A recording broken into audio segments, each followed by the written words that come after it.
ये जो तिलक है माथे पर, ये कहां से आ जाता है? इसके पीछे बहुत सोच होती है। Indian institute of management IIM Rohtak के डायरेक्टर प्रोफेसर धीरज शर्मा ने वर्ष 1950 से वर्ष 2010 के बीच, यानी 60 सालों के बीच रिलीज हुई कई हिंदी फिल्मों का अध्ययन किया और इस अध्ययन के नतीजे आज आपको चौंका देंगे। इस अध्ययन में, स्टडी में यह पता चला कि हमारी फिल्मों में सिखों के 74% किरदार ऐसे होते हैं जिनका मजाक उड़ाया जाता है। भ्रष्ट राजनेताओं के 58% किरदार ऐसे होते हैं जिनके सरनेम ये बताते हैं कि वो हिंदू ब्राह्मण हैं या ऊंची जाति के हैं। भ्रष्ट व्यापारियों के 62% किरदारों के नाम वैश्य वर्ण से संबंधित होते हैं। इसके विपरीत 84% फिल्मों में मुसलमान किरदारों को बहुत धार्मिक और ईमानदार दिखाया जाता है। किसी को भी इस बात पर आपत्ति नहीं है कि फिल्मों में मुस्लिम किरदारों को ईमानदार और धार्मिक क्यों दिखाया जाता है। हम ये नहीं कह रहे, वो ईमानदार होते भी हैं, धार्मिक भी होते हैं, सब बातें सही हैं। इसको हम चैलेंज नहीं कर रहे, चुनौती बिल्कुल नहीं दे रहे। हम सब मुस्लिम भाइयों का पूरा सम्मान करते हैं। हमारा जो कहना है वो ये है कि जो अधिकार उन्हें इस देश में मिल रहे हैं वही अधिकार उनके हिंदू भाइयों को भी मिल जाए, बस इतना चाहते हैं। लेकिन फिल्मों के जरिए बहुसंख्यक आबादी को निशाना बनाए जाने पर सवाल जरूर उठने चाहिए। कई मशहूर फिल्मों और वेब सीरीज में नकारात्मक किरदारों को हिंदू नाम के साथ दिखाया जाता है। लोगों के साथ बुरा करने वाले ये किरदार हिंदू हैं। इसे साबित करने के लिए कैसे साबित किया जाता है? इनके माथे पर टीका लगा दिया जाता है। ऐसी ही कुछ किरदारों की तस्वीरें इस समय आपकी टीवी स्क्रीन पर हैं। आपने इन फिल्मों को देखा होगा, आनंद लिया होगा, लेकिन इस नजरिए से कभी आपने सोचा नहीं होगा। इसके विपरीत फिल्मों में दिखाए जाने वाले मुस्लिम किरदार भले ही डॉन हो, गुंडे हो, हत्यारे हो, तस्कर हो, उनकी छवि को किसी मसीहा या रॉबिन हुड की तरह पेश किया जाता है। फिल्मों में आकर एक मुसलमान शराब तस्कर एक चालाक व्यापारी में बदल दिया जाता है। सबसे बड़ा उदाहरण है दाऊद इब्राहिम। दाऊद इब्राहिम जैसे अंडरवर्ल्ड डॉन की बहन रॉबिन हुड यानी गरीबों की मसीहा बन जाती है। दाऊद इब्राहिम को भी एक डॉन की तरह दिखाया जाता है, पूरे ग्लैमर के साथ दिखाया जाता है। एक गुंडा लोगों की मदद करने वाले व्यक्ति में अचानक से बदल जाता है। आपको ऐसे एक नहीं अनेक उदाहरण अगर आप चाहें तो मिल जाएंगे हमारी फिल्मों में।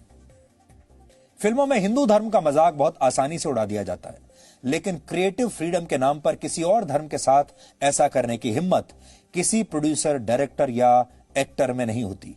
1970 में आई मशहूर हिंदी फिल्म दीवार का आपको याद होगा, एक मशहूर किरदार था विजय, जिसे अमिताभ बच्चन ने निभाया था उस समय। विजय का किरदार, वो भगवान के मंदिर जाकर भगवान पर सवाल उठाता है, लेकिन किसी को इसमें कोई आपत्ति नहीं हुई और यह फिल्म सुपर हिट हुई थी और इसे देखने वालों में भी बड़ी संख्या में हिंदू लोग थे।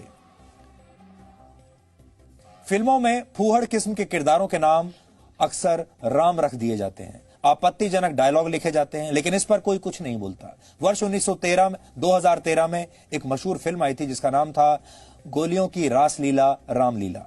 इस फिल्म में रणवीर सिंह राम के किरदार में थे, दीपिका पादुकोण के किरदार का नाम था लीला। इस फिल्म में एक डायलॉग आता है जो इस प्रकार है, राम रंग रलियां मना रहा होगा हनुमान गली में। इस फिल्म में भगवान श्री कृष्ण और हनुमान का भेष धारण किए हुए कुछ लोगों को फूहड़ किस्म का डांस करते हुए दिखाया गया और सीन के बैकड्रॉप में भगवान राम का एक पोस्टर लगा हुआ था। पीके जैसी फिल्म में भी बड़ी आसानी से हिंदू रीति रिवाजों और प्रथाओं पर सवाल उठाए गए, लेकिन जैसे ही किसी फिल्म पर इस्लाम या ईसाई धर्म को मानने वाले लोग आपत्ति करते हैं, वैसे ही उस फिल्म के प्रदर्शन को रोक दिया जाता है या उसके इस तरह के सीन्स को सेंसर कर दिया जाता है।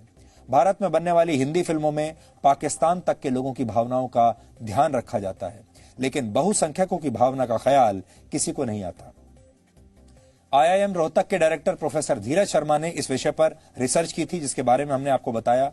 उन्होंने 20 ऐसी फिल्मों का अध्ययन किया जिनके केंद्र में पाकिस्तान था।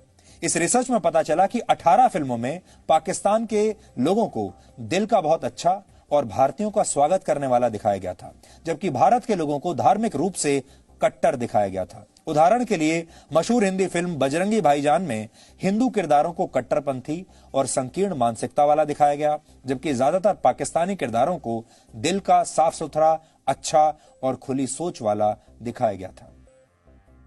पाकिस्तान में हिंदी फिल्में देखने वालों की संख्या 18 करोड़ है, जबकि भारत में जिन बहुसंख्यक हिंदुओं के दम पर फिल्मों को हिट कराया जाता है उनकी संख्या करीब 100 करोड़ है। फिर भी भारत की फिल्मों में पाकिस्तानियों को तो सम्मान मिल जाता है, लेकिन बहुसंख्यक हमारे ही देश के अपना मजाक अपने ही देश की फिल्मों में उड़वाते रहते हैं। लेकिन अगर आप दक्षिण भारतीय फिल्मों को ध्यान से देखेंगे तो वहां की ज्यादातर फिल्मों में ऐसा नहीं होता।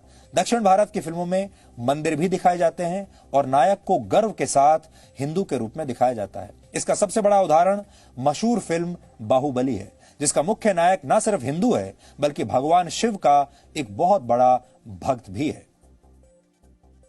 यह अजीब विरोधाभास है कि फिल्मों में बहुसंख्यकों का अपमान होता है, अल्पसंख्यकों को सम्मान मिलता है।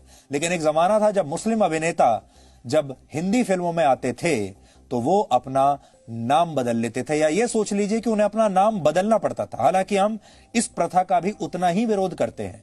उन्हें अपना नाम बदलने की क्या आवश्यकता है? उन्हें अपना नाम बिल्कुल नहीं बदलना चाहिए था। लेकिन जब मैं आपको उदाहरण दूंगा तो आप चौंक जाएंगे। उदाहरण के लिए मोहम्मद यूसुफ खान दिलीप कुमार बन गए, मशहूर एक्टर दिलीप कुमार। मुमताज जहान दहलवी मधुबाला बन गई, मशहूर अदाकारा मधुबाला। मेजबीन बानो मीना कुमारी बन गई और हामिद अली खान अजीत बन गए। आज हमारा सवाल है, क्यों? अपने असली नाम से इन लोगों ने अपने किरदार क्यों नहीं निभाए? असली नाम से फिल्मों में काम क्यों नहीं किया? हो सकता है उस समय इन्हें यह लगता होगा कि ये भारत में आ गए पाकिस्तान छोड़कर, भारत में हिंदुओं की संख्या ज्यादा है और हिंदू इनके धर्म के कारण, इनके नाम के कारण शायद इन्हें स्वीकार नहीं करेंगे और इसलिए इन्होंने अपना नाम बदलकर हिंदू नाम रख लिए। लेकिन इनसे आप ये समझ गए होंगे कि फिल्मों और विज्ञापनों के लिए हिंदू सिर्फ एक उपभोक्ता है, कस्टमर है। ऐसा उपभोक्ता जिसकी भावनाओं को ठेस पहुंचाने में कोई एक पल की भी देर नहीं लगाता। अगर आप जमानों में फर्क करें तो आप सोचिए, जब दिलीप कुमार साहब भारत में अपना एक्टिंग का करियर शुरू कर रहे थे तो उन्हें अपना नाम बदलना पड़ा, यूसुफ खान से दिलीप कुमार बनना पड़ा। लेकिन आज के दौर में शाहरुख खान को ऐसा नहीं करना पड़ा, आमिर खान को ऐसा कुछ नहीं करना पड़ा और बहुत सारे ऐसे कलाकार हैं, उन्हें भी अपने नाम नहीं बदलने पड़े। इसलिए जो लोग ये कहते हैं कि भारत असहनशील होता जा रहा है, असहनशीलता बढ़ती जा रही है, आज उनसे सवाल यह होना चाहिए कि असहनशीलता किस चीज में है?